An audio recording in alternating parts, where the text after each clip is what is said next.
Hello, my name is Jake Miller, and today I'll be going over how to use the E-Valuator software in order to compete in our university team challenge. I'll cover a high-level overview of what the software does, the handout that you should have or will be receiving from your professors regarding the competition, the three core settings that make up the backbone of the software, how to read the output of the software, and how to create a portfolio for the competition. So to begin, what does the evaluator do? The evaluator analyzes mutual funds and ETFs against their Morningstar benchmarks as guided by a user's settings. What makes the software unique is that it allows an advisor to set what the performance requirements are for a specific client when they're building out or adjusting their portfolio. Now, before we dive into the software, I just wanted to go over this handout that you should have received from your professors. This is our Team University Challenge handout. On page 2, you can find the rules for the competition, and they're pretty straightforward. You'll each be given $100,000 to allocate across a minimum of 6 mutual funds and ETFs up to a maximum of 25. Your portfolios must be created by September 19th, after which point you will not be able to edit them as this is a buy and hold strategy competition. The middle of this handout goes over the software a little more in depth. We'll likely cover most of this in this video, but if you have any questions or just curious, I'd advise you to go back through and read some of this. But getting down here to page 6, this shows you how you'll be graded. So you'll be graded based on performance, volatility, and the expense ratio.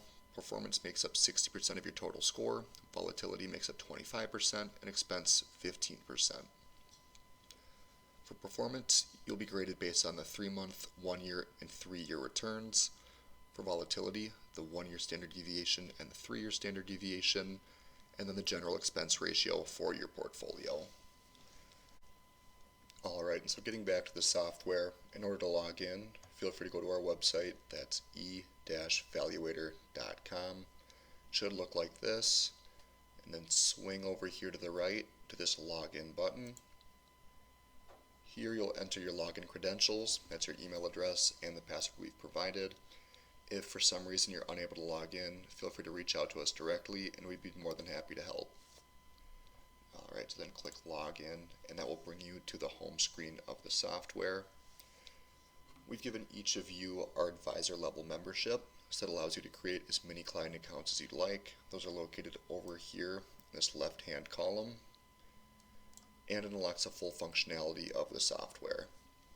Right off the bat, you won't have any client accounts created in your account, but we'll get to how to create those in just 1 second. Before diving deeper into the software, I'd like to point out this question mark icon in the upper right hand corner. This is where you can find our PDF and video help libraries, and these show you virtually how to do anything inside the software. So if there's a feature that didn't quite click, or if you have questions on a feature that we didn't cover, feel free to refer to here first. However, if you still have questions, feel free to reach out to me directly. Again, my name is Jake Miller. My email address is jacob.miller@e-valuator.com, and my phone number is 507-581-3463. So again, if you have any kind of a question that you can't find the answer to, feel free to reach out to me and I'll be more than happy to help. Alright, so your first step will be to create your portfolio account for the team challenge. To do that, click on this button right here that says Create New Client, and this will bring you into the client account settings. Here are a number of fields to collect client information, but the only required one is this name field. In this case, I'm going to put Team Challenge and click Save, and next I'm going to go up to the client plan settings, and here's where you can tailor a portfolio to match a client's investment philosophy very, very closely. There are 3 core settings that make up the backbone of the software. That is the dial settings, the duration tolerance, and the credit attribution table. The first of these 3 settings are the dial settings, and these allow a user to establish performance demands. So starting with the keep dial, this lets you establish how far above the benchmark average you would like an investment to perform in order to be considered a keep.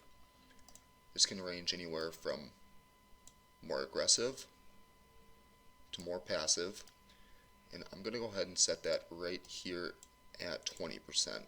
And let's say, for example, that the benchmark return is 10%. Well, 20% of 10% is 2, so the investment would have to earn a 12% return or higher in order to be considered a keep. On the flip side of that, we have the replace dial, and you can think of this as your pain tolerance. This lets you establish how far below the benchmark average you would let an investment fall before you'd like to consider it a replace. Like the keep dial, this can be set to be very aggressive or very passive, and I'm going to set that at -15 here. So let's use that same example where the benchmark return is 10%. 15% of 10% is 1.5. So if the investment earned 8.5% or worse, it would be considered a replace. As we're all aware, sometimes an investment will have a bad month or a bad quarter, and we don't necessarily want to make a knee-jerk reaction and pull out of that investment right away. That's where we can use the duration tolerance. So this ties into the replace dial in that it lets us establish in months how long we'll give an investment time to recover. This can range anywhere from 1 month to 15 months, so I'm going to go ahead and set that at 5. So in this case, if an investment had been lagging our replace dial by more than 5 months, the software would flag it as an investment that we'd like to replace. So you can go in here and set these first 3 settings to be whatever you'd like. We do also have some presets over here to the right, ranging from more demanding to more passive. Alright, so scrolling down here, this is the last of our core settings, the credit attribution table. As we're all aware, not all time frames were created equal. Some advisors and investors like looking at longer term time frames, others prefer shorter term time frames, and many prefer a combination of the two. Here you can select which time frames you deem most important. So as you can see, we have a range to choose from, ranging from the 10-year all the way down to the 1 month. So let's say your client highly valued the 10-year return. You can go in here, select this button right here. Now beside each time frame, you will see this number beside it. That is the number of credits allocated to that time frame. And what credits do is it gives that time frame weighting. So in this case, the 5-year return has 20 credits allocated to it, so the 5-year returns will have 20% emphasis on the analytics going on in the background. And again, you can come in here and change these to be whatever you'd like, and there'll be a nice tally up here for you to keep track. So you can go in there and set these to be whatever you'd like. You could also use one of our presets here along the bottom. I'm going to show you what a long-term focus setting looks like. As you can see, more of those credits have moved over here to the left, and now we're looking at the 10-year, 8-year, 5-year, and so on, as opposed to a shorter term focus setting, and now we're looking at the 3 to 1 year, 6 month, 3 month, 1 month, and those credits have swung over here to the right. I'm going to go ahead and set that back here in the middle at setting 12. It shows us a snapshot of how the fund is doing in the short term, but it also scopes out so we can see if that performance is sustainable. Just remember that when you change this setting to always click Save Changes. So again, to summarize those 3 core settings, the keep and replace dial lets us establish performance demands around the benchmark average. Our duration tolerance keeps us from making knee-jerk reactions, and the credit attribution table lets us establish which time frames we'd like to analyze and how important they are to us. Alright, so I'm going to jump ahead a little bit. The next step for you all will be to use the investment finder to populate your portfolio, but I'm going to go into an account that's already been created, and I think that'll make sense here in a little bit. So if you ever want to go back to the home menu, just scroll up to the top and click this home icon right here, and I'm going to go into Abby Davis's current portfolio.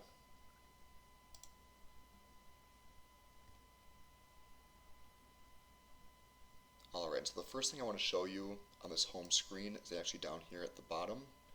Here you can find those 3 core settings again: keep and replace dial, duration tolerance, and the credit attribution table. These can be changed at any point, and they will impact the analytics going on in the background. If you do change these though, just make sure to click Save Changes. And then coming up here to the top, this is the home screen of a client's account, and this is also the most popular report in the software, and that is the bubble chart. What the bubble chart does is it shows the overall portfolio health in a manner that's very quick and easy to read. So as you can see, this chart is broken up into 4 different zones. Starting with this black line in the middle, that represents the benchmark average return. This dark green zone up here, this is called our keep zone, and this represents all the investments that are performing above the keep dial. Between the keep dial and the benchmark is this light green above average watch zone. Between the benchmark and the replace dial is this yellow below average watch zone, and anything performing below our replace dial setting is denoted in this dark red replace zone. Each of these bubbles represents a fund in the portfolio, and as you can see, they're color coordinated with their ticker symbol below. So looking at this first bubble right here, this bubble represents PGWTX, and if you hover over the bubble, it'll show some more stats for that fund. Right now it has a balance of $2,000. It represents 3.48% of the portfolio, and it has an E-Valuator score of 67.07, and we'll get more into what that score means here in a little bit. So as you can see, these bubbles are plotted depending on how well they're performing. So ideally, we'd like to see all these bubbles up here in this dark green zone. That means they're all performing above our keep dial.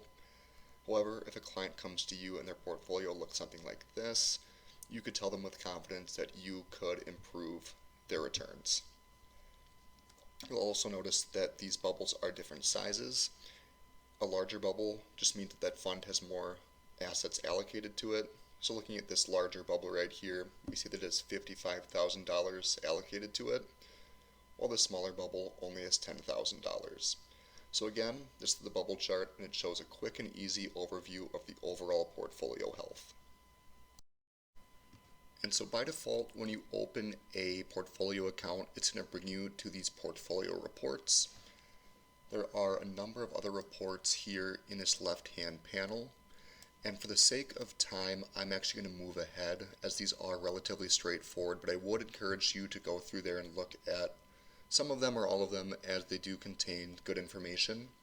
But now I want to jump ahead to these fund level reports, as these can be a little more difficult to grasp, but once you get it, they are very powerful. So what these fund reports do is they analyze all the funds in the portfolio individually. So over here on the left, we can see all the funds in this portfolio, and by default it'll open up this first one, which in this case is MGRDX. We see that it's an MFS International Growth Fund. It's in the foreign large growth category. Right now it has an E-Valuator score of 96.43. It currently is upward positive momentum, and it is considered a keep.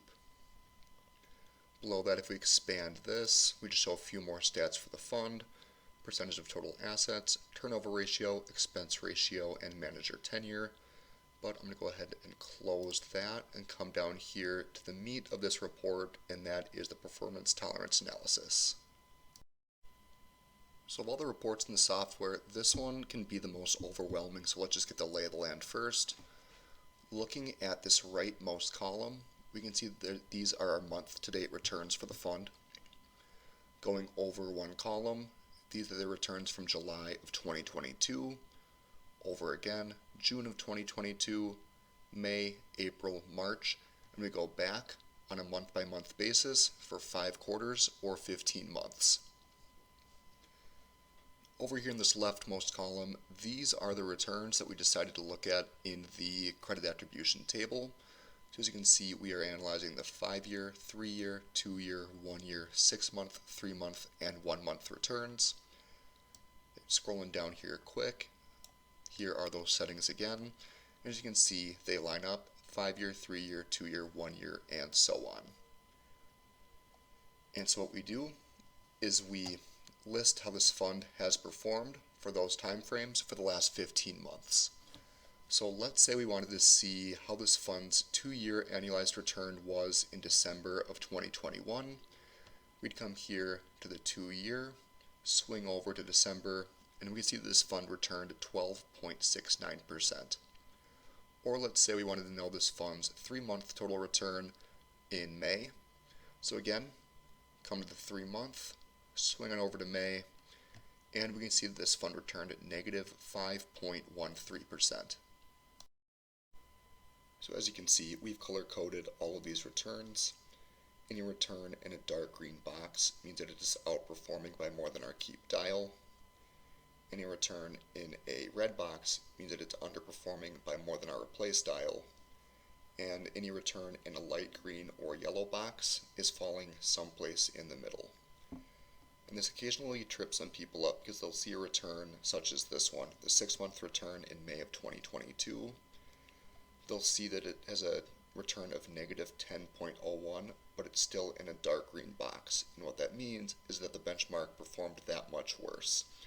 So in this case, a score of negative 10 is still performing by more than the keep dial setting. And so for the most part, this just becomes an eye test. Ideally, we'd like to see this entire chart be dark green. That means that that fund is performing exceptionally well.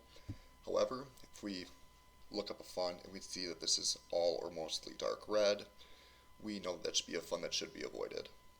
I always advise people to begin by looking in this lower right-hand corner because it is our most recent data, our most recent months with our shortest time frames. So if a trend is going to develop, you're going to see it here first, and if it's sustainable, you're going to see that color march up here and to the left. So looking at this fund, we can see that it had some poor performance up here, some reds and yellows. At some point they made a change, and now we're seeing more of that dark green moving up and to the left. Alright, so in the background, we're giving each of these returns a score. And that score is a culmination of the number of credits we assigned to each time frame and how well that return is doing relative to our settings. So a return in a dark green box will earn a higher score than a return in a red box. But if we're comparing two dark green returns, the one that has the most credits allocated to its time frame will earn a higher score than the other. So what we do is we tally all of those up on a month-by-month basis, and we show the results right down here in this total credits row.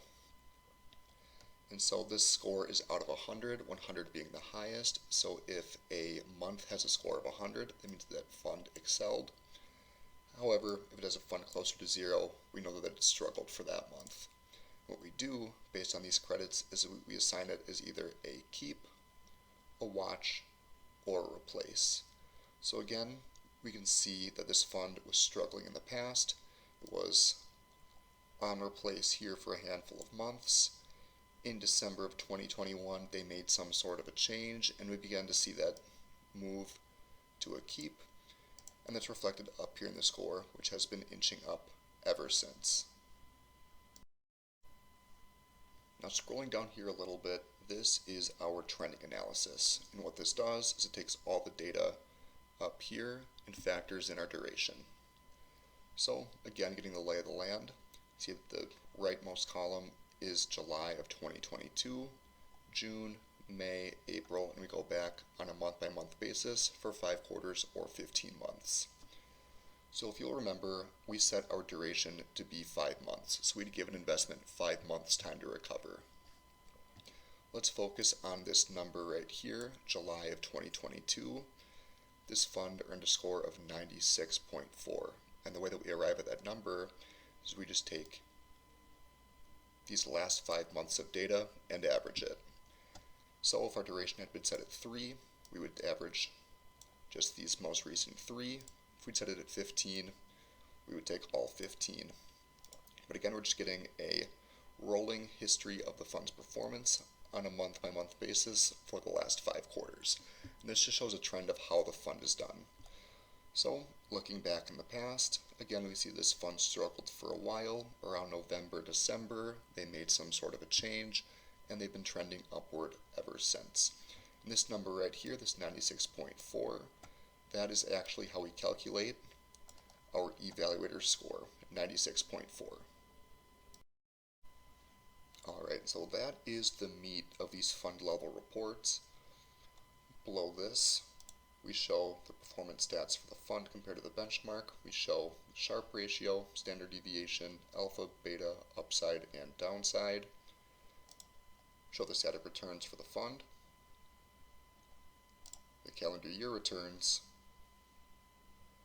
and the rolling return history. And you can come in here and select and deselect these as you please. But so as I stated, this is a fund that was doing relatively poorly and has since turned things around. I want to show you a few more funds so you can see what this chart can look like and how to analyze it. Alright, so this is a fund that has sort of performed the opposite.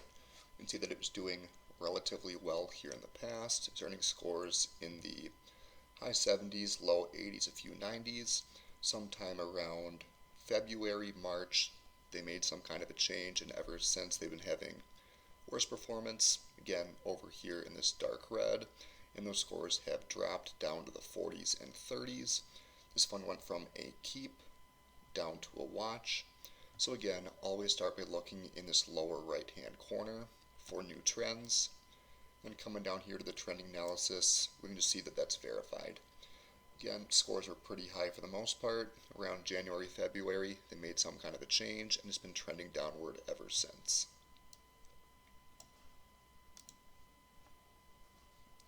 Alright, so here is a fund that has been performing pretty exceptionally for a long time. You can see that this chart for the most part is all dark green. You can see over here May 2021 there was a little bit of a hiccup, but they built back up from it quickly, and starting in February of 2022 they've been earning a score of 100 consistently. That's exceptionally rare. So this would be a great kind of fund to have in your portfolio, and that's just verified by the trending analysis. Trending upward ever since and hitting 100 in June and July. However, on the flip side of that, we will see funds that look like this, where basically the entire chart is dark red. We can see that sometimes they're not even earning a score, and if they do earn a score, it's in the single digits for the most part. It's been consistently on replace, and the trending analysis looks just as abysmal. Say it's bounced up and down, but it's almost never broken a score of 10. So again, this is the kind of a fund that you would not want to put in your client's portfolio. And so those are the main reports that I wanted to show you in this video. Like I said, there's a ton of other features in here that I didn't have time to get to, so feel free to go through there and explore those for yourself. Next, I would like to show you how to use the investment finder to populate your portfolios. Alright, so going back to the home screen, I'm going to come down here to that Team Challenge portfolio I created earlier.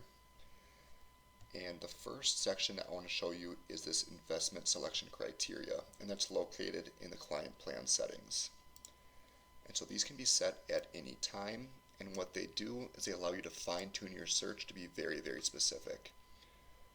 So you can see that you can filter based on ranking, beta, alpha, upside and downside, and so on.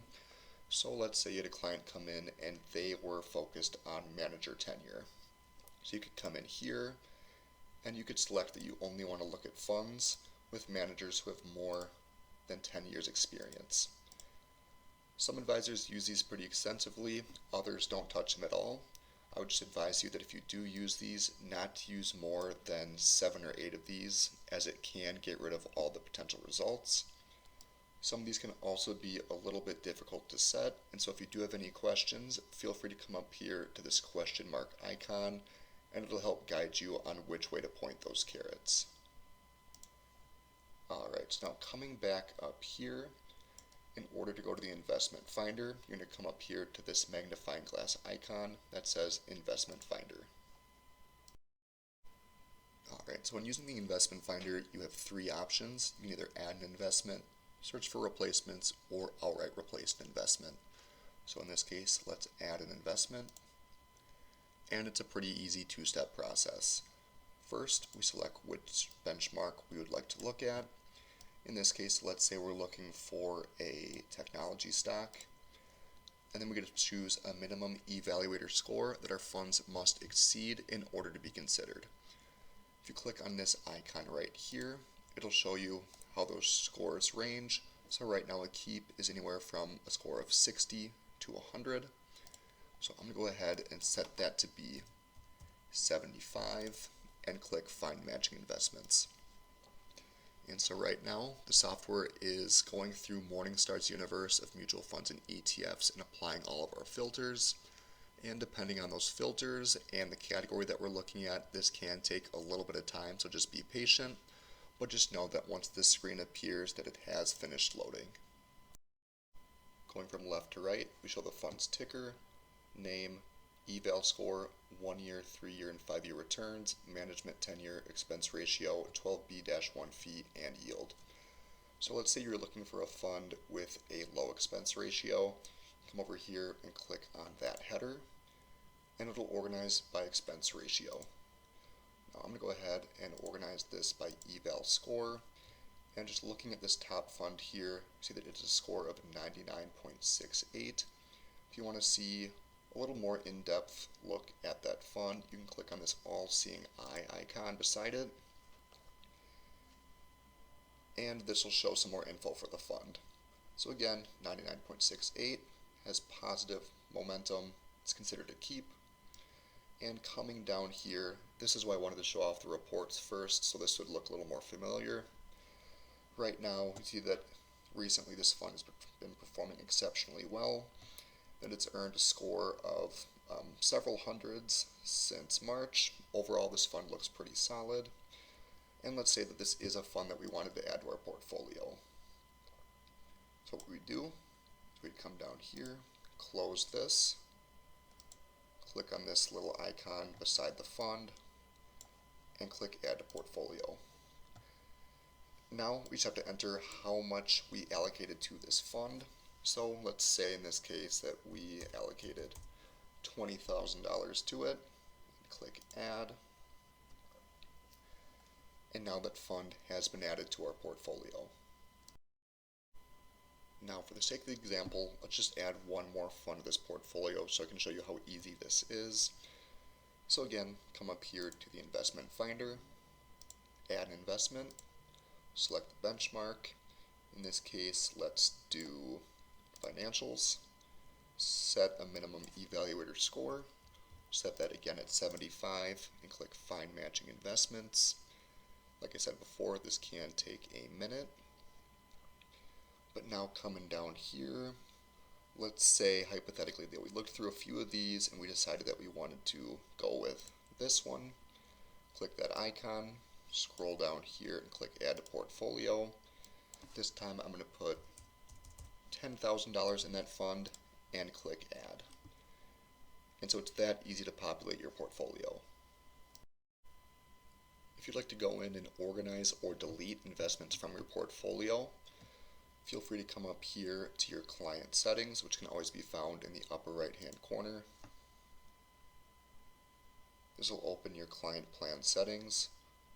Come down here to the investment selection, and here are those funds again. So you can either delete them, rearrange them, or if you have funds in mind that you'd like to add, you can click on this row, enter their ticker, and allocate funds to them. And so that really is the meat of the software. Like I said, there are a ton of features I didn't have time to cover, and I'd encourage you to go through and experiment with them for yourselves. Again, I do want to point out this help menu in the upper right hand corner, and it does go to show just how many features this software has. However, if any questions do persist, feel free to reach out to me directly. Again, there's my contact information. My email is jacob.miller@e-valuator.com, and my phone number is 507-581-3463. Again, if you have any questions on the software or any features that I didn't cover, feel free to reach out. And with that said, good luck on the competition,